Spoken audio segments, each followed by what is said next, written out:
Gates open, they're up and racing. Don Ezekiel draws for your lead.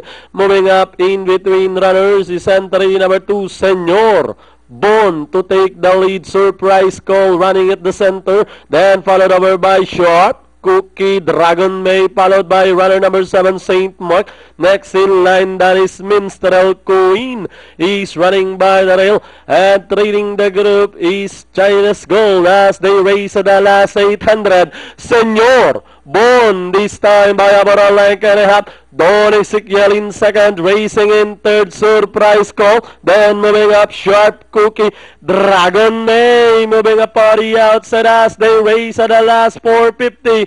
Senor Bon, Don Ezekiel, Dragon May, moving up on the outside, Sharp Cookie in fourth as they race at the final corner. Senor Bon still leading the field, followed by Don Ezekiel in between runners, and on the outside, Dragon May, and down the stretch they come. Dragon May now takes the lead from the outside. Senor Bon shuffle back in second, and with 100 meters of the race, Dragon May followed now by Don Ezekiel, Senor Bon, Queen moving up, St. Mark, and finally Dragon May.